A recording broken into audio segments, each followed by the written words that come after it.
Migrations in Human History with the division of India and Pakistan in 1947 itself. Then we had the Congress government in Parliament for a very long time, till 1977. Briefly, the democracy in India was suspended from 1975 to 77. And then we had brief periods. This is again important for history writing. 77 to 78, we had a coalition government. And in the coalition government, we had right-wing parties also, along with the left. Then from 1996, and especially from 1998, we had a right-wing Hindu party, which is the present ruling dispensation, which is the Bharatiya Janata Party, BJP, was ruling India from 1998 to 2004. And when I say India, it's the center. We're talking about the federal government, the center. So 1998 to 2004, BJP rule, Congress comes back, again coalition with the left and other regional parties. Then since 2014, once again, BJP, which is a right-wing Hindu majoritarian party, is at the center since 1914. So this is the timeline. And most of the changes, history teaching and history syllabus revisions become very, very other questions, devices, and everything about economic history, about things that have nothing to do with religion. But these are the areas where the debate is gets focused on, and there is absolutely no regard for the methodological protocols of professional history. Right?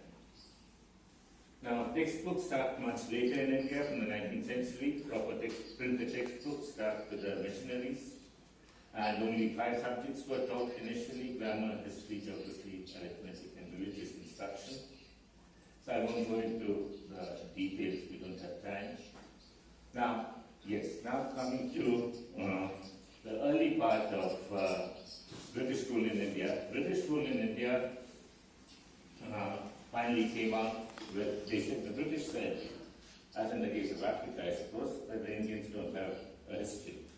So, because there was no history books that we saw as they found in Europe. So they settled on writing history books. James Mill's 6-volume History of India, 1888. Marshman, who was a missionary. History of India, again, for a long time. Dawson and Eliot. So they divided history into Hindu, Muslim, and British. Once British come, then it's not Christian. But that becomes British. But the earlier period is conveniently Hindu and Muslim. And they were also seen, and many of so it's basically a religious tripartite division of India's past, and this finds its way into vernacular or other non-English textbooks. So many of them were direct translations of English textbooks, and some textbooks were commissioned by the Department of Education after 1858, where again the same schema is used: Hindu, Muslim. Hindus try to verify Muslims, Muslims try to do the same to Hindus sometimes, and sometimes the missionaries also pipe in and say, not enough of Christ is being taught. But so these were the debates at that time. Then came the nationalists who were opposing colonial rule. The nationalists, unfortunately, they said that Hindus and Muslims were also friendly, there was amity, there was cooperation, but they also did not deny that there was a Hindu India and a Muslim India. So that is where these textbooks and colonial ideology gradually come into the making of these community identities in India, which different people for different purposes used. Therefore, the colonial historiographical discourse based on political history was not questioned. The colonial artifact of a religion-based division of Indian society saw historical change only in terms of rulers, wars, and political history. That's the only change that the British saw, the British historians saw. 1947, as I told you, India was divided. In a way, it's the outcome of a consciousness that was successfully engineered by the likes of Marshman, Mill, Eliot, and Dawson, and willingly used by a section of educated Indians to further their own religion-based political agenda. Both Muslims as well as Hindu elites used it. Okay. After independence, there's a shift from political history to social and economic history. The nation began to be conceived not only in terms of a glorious common past, but in terms of various economic processes and how different social groups came together to form the nation, move away from the center. However, the earlier views of a glorious ancient period and beliefs, such as the Aryans being indigenous to India, lingered on. 1960s is when first, yesterday somebody talked about UNESCO history. The UNESCO did a survey in Delhi, and after that, not directly related to it, in the early 60s, they said we should have a set of textbooks, uniform textbooks, to provide secular, rational explanations of the past. And it should provide a lot of information. So anyway, the first thing didn't work very well, but in the late 60s, some excellent textbooks came up, where these books followed historical logic and emphasized evidence and processes, but unfortunately, many of them were not very child-friendly.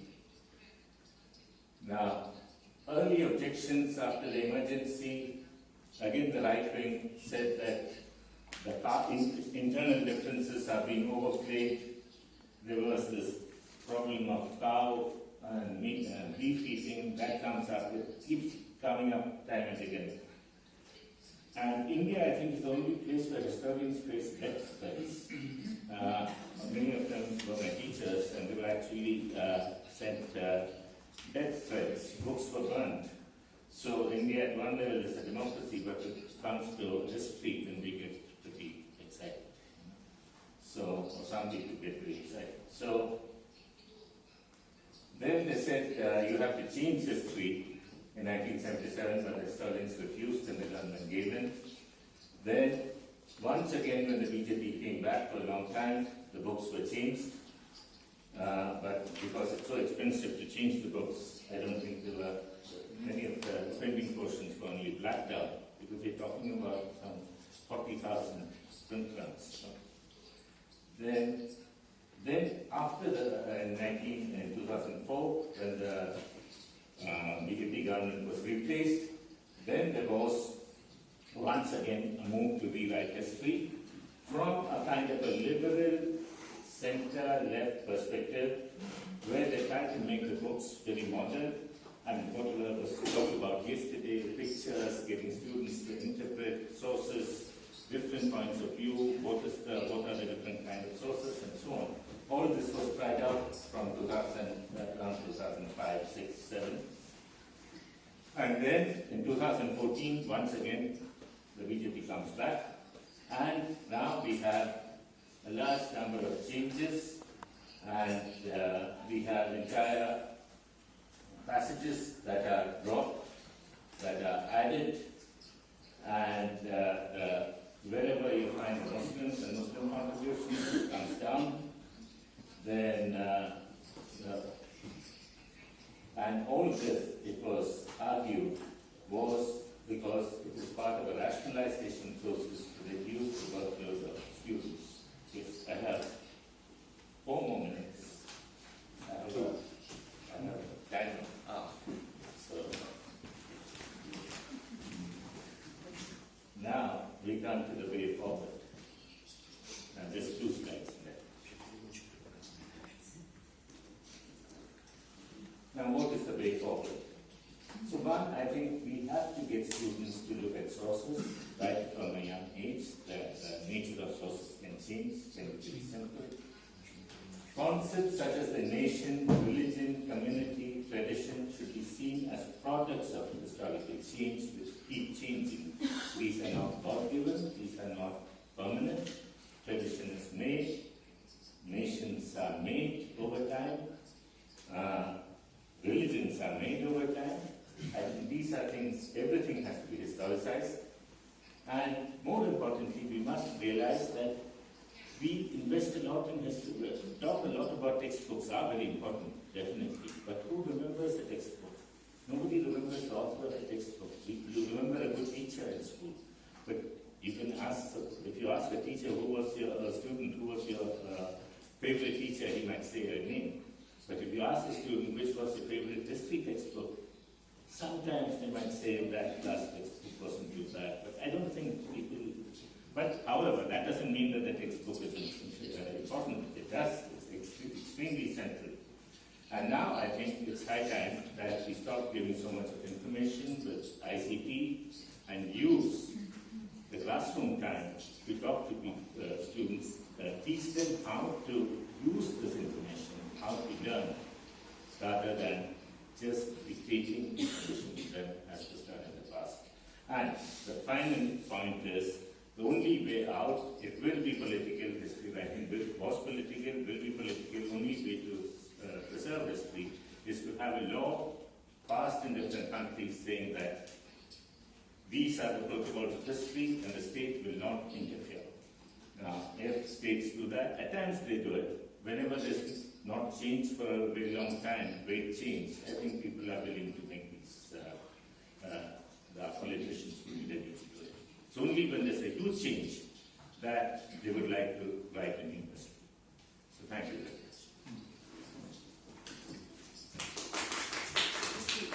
Большое спасибо, профессор Равиндран, за это выступление, за ваш доклад. Коллеги, у кого есть вопросы?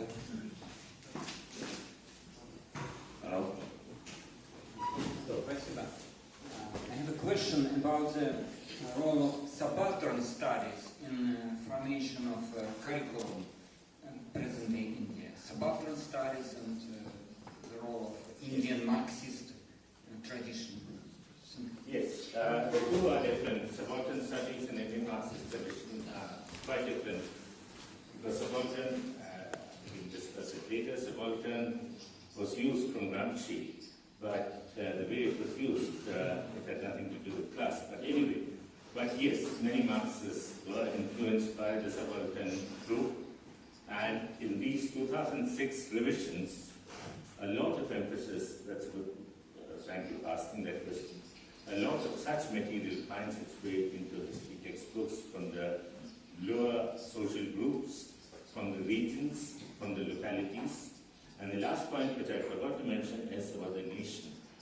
Our histories continue to be national, whereas especially in this pre-modern period, you cannot talk of an Indian history as different from the history of Pakistan or the history of Iran, Persia, and the histories were very interconnected, and now once again histories are being very interconnected. So the national history business also has to be relooked. Спасибо, коллеги. Еще вопросы?